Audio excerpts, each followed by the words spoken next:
충남도 내 코로나19 확진자가 계속해서 추가로 발생하고 있습니다. 지역 환자 가운데 최연소인 28개월 여자아이도 감염된 것으로 확인됐습니다. 정부가 시중에 마스크를 특별 공급하고 있지만 여전히 턱없이 부족한 상황입니다. 우체국과 농협 등 공적 판매처에선 마스크를 사려는 시민들로 국세통을 이루고 있습니다. 이런 가운데 취약계층을 위해 부족한 마스크를 직접 만드는 활동이 확산되고 있습니다. 주민들이 자발적으로 나서면서 위기 극복에 동참하는 사례가 늘고 있습니다. 4.15 총선을 앞두고 충남방송이 우리 지역 출마자들을 만나보는 시간. 오늘은 홍성 예산선거구에 출사표를 던진 더불어민주당 김학민 예비후보를 만나봅니다. 헬로티비 뉴스 충남 지금 시작합니다.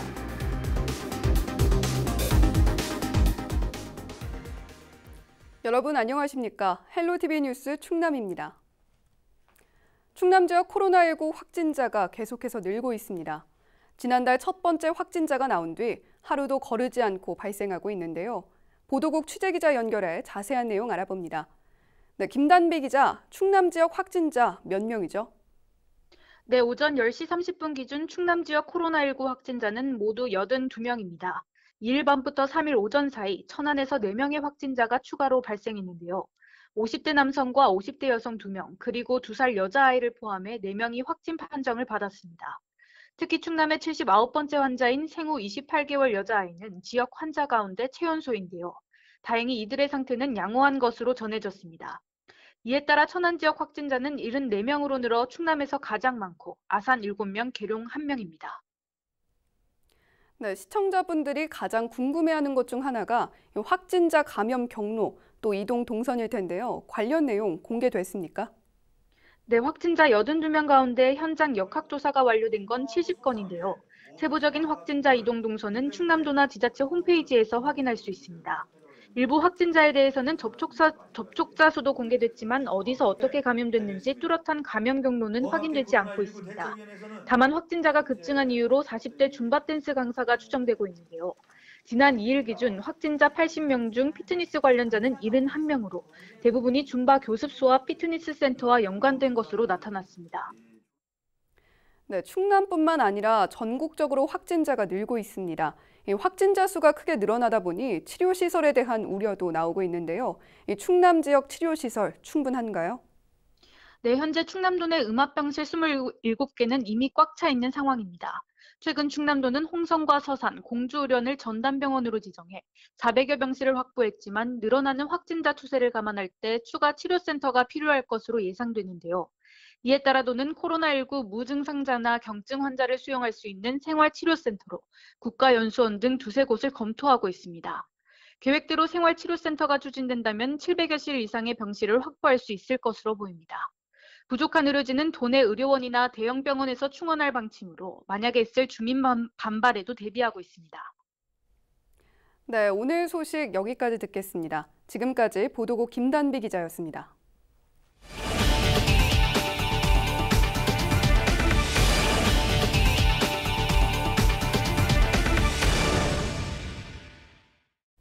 정부가 공적 판매처를 통해 마스크를 풀고 있다고 하지만 아직도 현장에선 이를 체감하지 못하고 있습니다.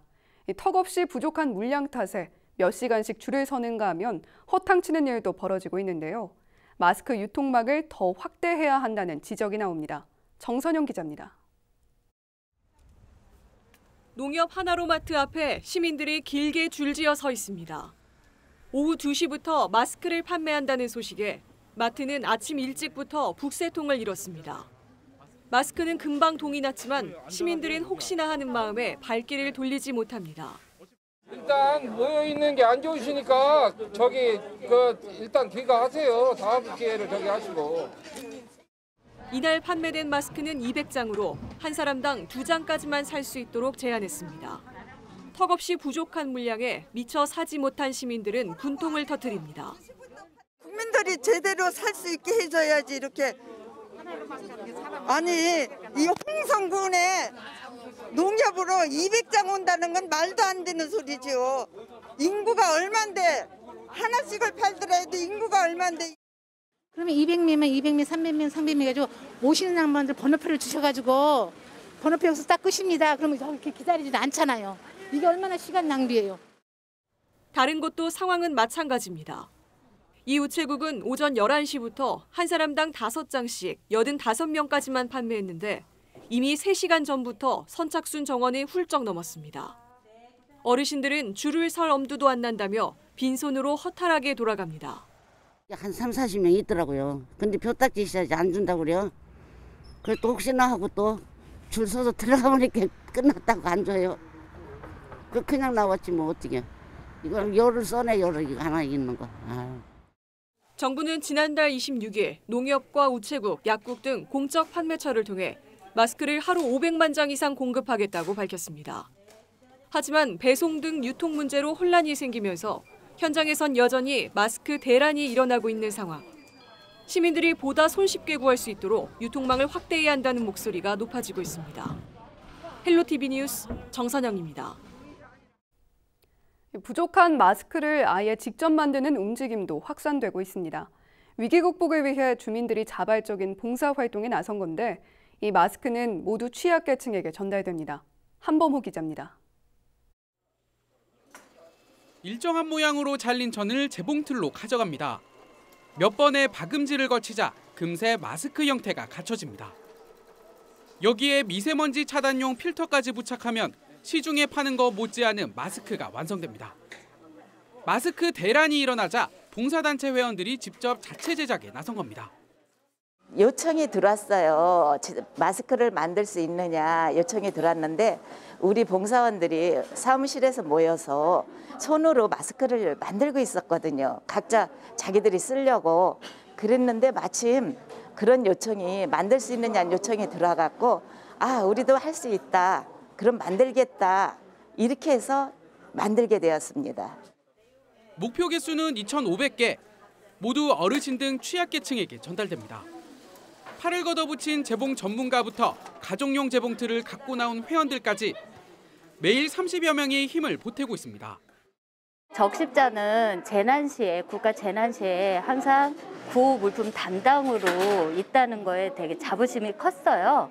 그래서 이번에 이렇게 동참하게 돼서 너무 뿌듯하고 우리 취약계층 우리 어르신들이 코로나19를 이길 수 있게 잘 저희가 조금이나마 도움이 됐으면 너무 좋겠습니다.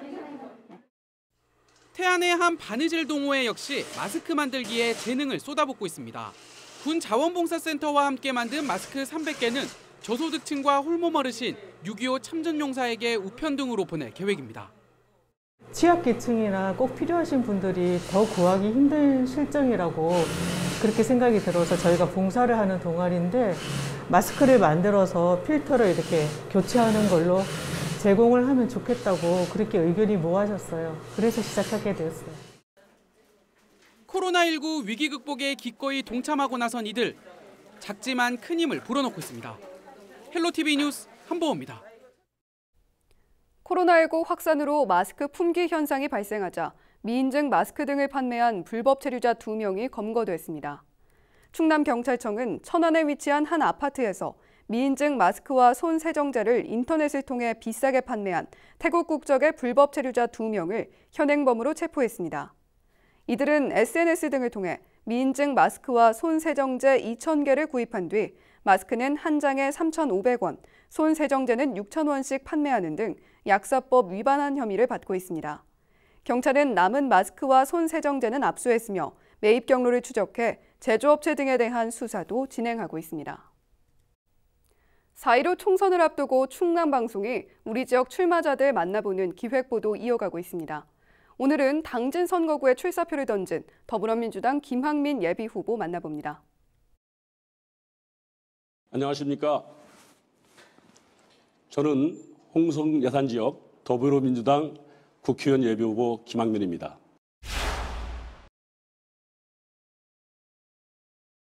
저는 경제정책을 통해서 국가와 지역 경제 발전에 기여해온 학자입니다. 대학에서 여러 전문가들과 함께 국가정책과 지역정책을 만든 일들을 해왔는데요. 하지만 우리 고향 예산과 홍성이 쇠퇴하는 것을 보면서 대학에만 머물러 있을 수가 없었습니다. 참으로 부끄러운 심정이었습니다.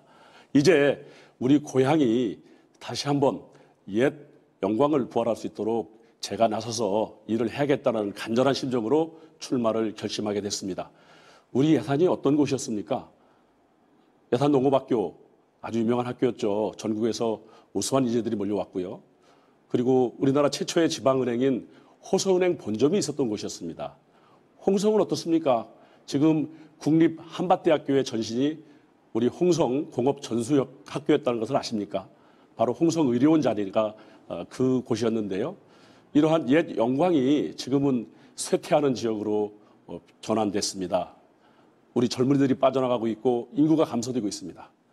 이러한 현실에서 우리 지역의 농업시대에서 산업시대를 거쳐서 이제 4차 산업혁명 시대에 필요한 인력을 양성하고 우리 지역에 새로운 일자리를 만들어내는 일들을 하기 위해서는 반드시 경제 전문가가 우리 고향을 위해서 일을 해야겠다. 이런 생각이 간절해서 제가 출마를 결심하게 됐습니다.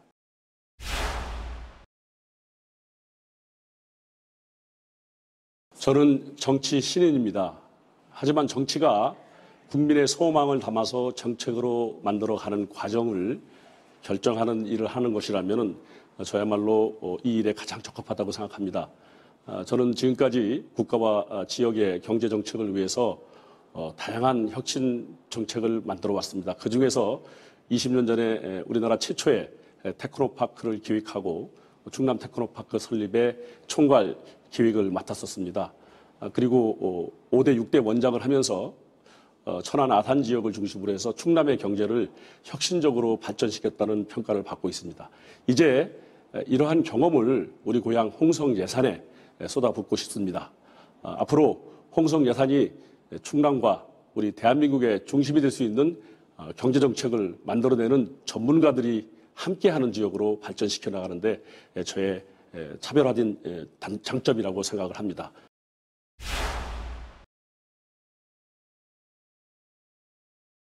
우리 지역의 가장 큰 당면 문제는 인구 감소입니다. 1975년 당시만 해도 예산의 인구가 15만 7천 명 정도 됐고 그리고 홍성의 인구가 14만 4천 명이었습니다. 도합 30만이 넘었던 시대였죠. 근데 지금은 예산 인구가 8만 명으로 떨어졌고 홍성 인구도 이제 10만 1천 명 정도 수준이라서 겨우 18만 정도가 유지되고 있습니다. 도청이 이곳에 이전해 왔고 내포 신도시가 만들어졌는데도 이 인구 감소를 막지 못하고 있습니다. 이것은 우리가 앞으로 해결하는데 전문가적인 진단과 대안이 있어야 된다고 생각합니다. 저는 우선 이 문제를 해결하기 위해서 혁신도시를 우리 내포에 반드시 유치하겠다는 말씀을 드립니다. 혁신도시가 첫 단추입니다. 이 혁신도시를 통해서 국가기관과 관련 기업들이 옴으로써 우리 지역의 젊은이들이 일을 할 수 있고 또 인구가 늘어날 겁니다. 또한 혁신도시를 통해서 우리 내포만 발전되면 홍성과 예산의 원도심이 약해질 수 있습니다. 이 점도 함께 고려한 홍성 예산 연계한 내포 혁신도시 공동발전 방안을 구축해야 합니다. 또한 일자리를 만드는 데는 대형 산업단지가 필요한데요. 앞으로 오가와 시남 지역에 100만 평 규모로 국가 혁신 클러스터를 만들어서 이곳에 수소 전기차 관련된 기업을 유치하고 관련 부품 업체를 유치해서 이 지역에 대형 일자리를 만들 계획입니다. 또한 제가 10년 전에 만들었던 충남 테크노파크 자동차 R&D 센터를 더 확장해서 앞으로 30만 평 규모의 관련된 기업을 유치하도록 하겠습니다. 이것을 통해서 인구를 유치하고 그리고 앞으로 새로운 일자리가 만들어지는 것을 통해서 경제가 활성화되는 예산 홍성 예산 지역으로 만들 자신이 있습니다.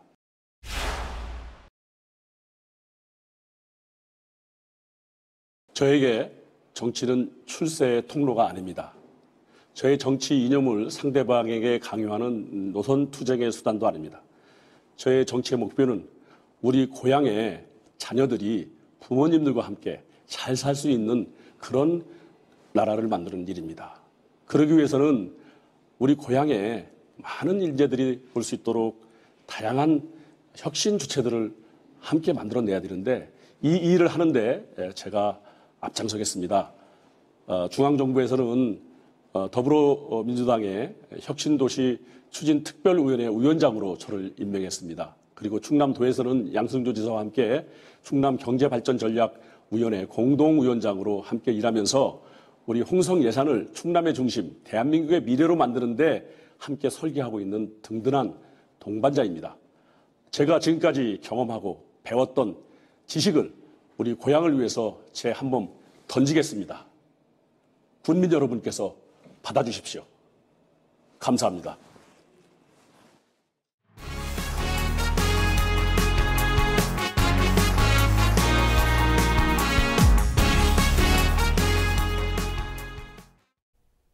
충남교육청이 올해 지방공무원 191명을 신규 채용합니다.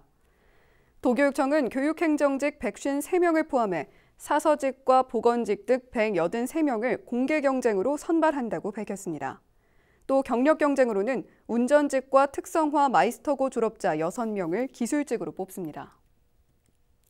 충남도가 20년간 공원 조성을 하지 않은 곳에 대해 도시공원을 해제하는 일몰제 시행을 앞두고 도내 일부 공원에 150억 원을 투입합니다. 도시공원 조섭사업 대상지는 서산 성립근린공원과 예산 창소근린공원 등 5곳으로 도비가 투입되는 건 전국 최초 사례입니다.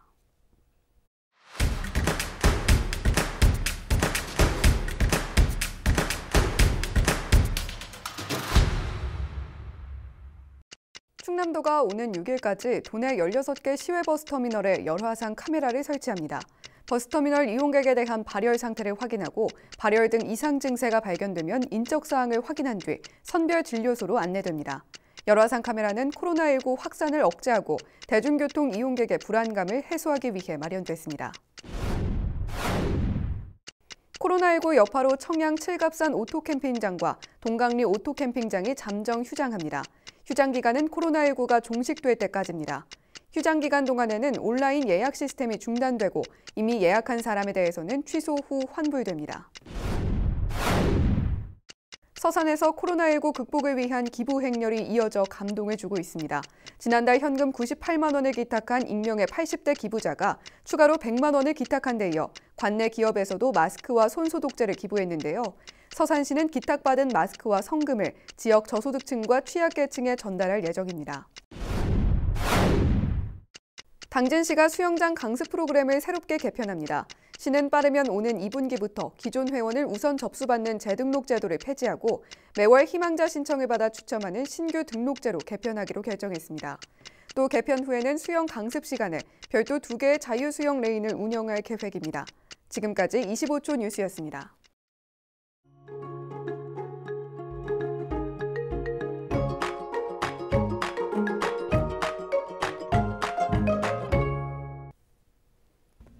날씨와 생활입니다. 수요일 충남 지역 대체로 흐리고 새벽 한때 비 또는 눈이 내리겠습니다. 낮부터 밤 사이에는 산발적으로 빗방울이 떨어지거나 눈이 날리는 곳도 있겠는데요.